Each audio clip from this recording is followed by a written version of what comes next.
हमें कहा गया है कि समांतर अनुक्रम AI एक सूत्र द्वारा परिभाषित है, जहां अनुक्रम का आईवां पद 4 जमा 3 गुणा कोष्ठक में I घटा 1 होगा। तो यहां A20 क्या होगा? A20 इस अनुक्रम का 20वां पद है। अब मैं चाहूंगा कि आप इस वीडियो को रोककर खुद से पता लगाने की कोशिश करें कि इस अनुक्रम का 20वां पद क्या होगा। चलिए अब इस प्रश्न को हल करते हैं। यहां A20 बराबर हम आईवें पद की इस परिभाषा का प्रयोग करेंगे और जहां जहां I है वहां हम 20 रखेंगे। तो ये 4 जमा 3 गुणा कोष्ठक में 20 घटा 1 होगा। यहां A20 का मान निकालने के लिए हमने प्रत्येक I की जगह 20 रखा है।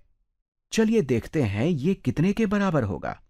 4 जमा 3 गुणा 20 घटा 1 19 होता है और 3 गुणा 19 57 होता है और 4 जमा 57 बराबर 61 होता है।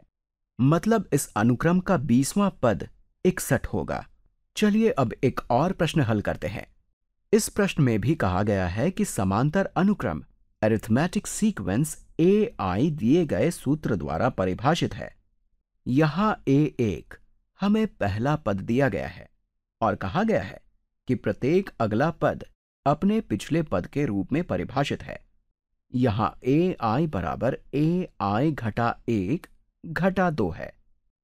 ये दरअसल समांतर अनुक्रम की एक रिकर्सिव परिभाषा है और हमें इस अनुक्रम का 5वां पद पता करना है। चलिए इसे पता करते हैं। यहां A5 बराबर हम इस दूसरी पंक्ति का प्रयोग करेंगे। तो यहां A5 बराबर A4 घटा 2 होगा, लेकिन हम अभी तक A4 का मान नहीं जानते, तो चलिए इसका मान निकालते हैं। यहां A4 A3 घटा 2 के बराबर होगा, लेकिन हम A3 का मान भी नहीं जानते। आइए देखते हैं A3 का मान क्या होगा। A3 यहां A3 घटा 1 मतलब A2 घटा 2 के बराबर होगा, लेकिन हमें तो A2 का मान भी नहीं मालूम। तो हम लिख सकते हैं A2 बराबर है A2 घटा 1 मतलब A1 घटा 2 के। अब खुशकिस्मती से हमें A1 का मान दिया गया है। A1 का मान ऋणात्मक 7 है। तो अगर ये ऋणात्मक 7 है तो A2 ऋणात्मक 7 घटा 2 बराबर ऋणात्मक 9 होगा। चलिए बाकी के पदों को भी ज्ञात करते हैं।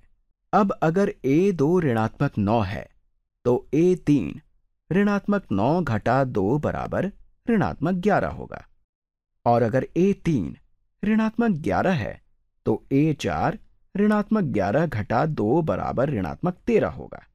हमने प्रश्न को लगभग हल कर लिया है।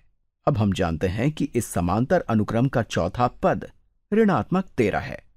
तो अब अगर ये ऋणात्मक 13 है तो A5 ऋणात्मक 13 घटा 2 बराबर ऋणात्मक 15 होगा। मतलब इस समांतर अनुक्रम का 5वां पद ऋणात्मक 15 है।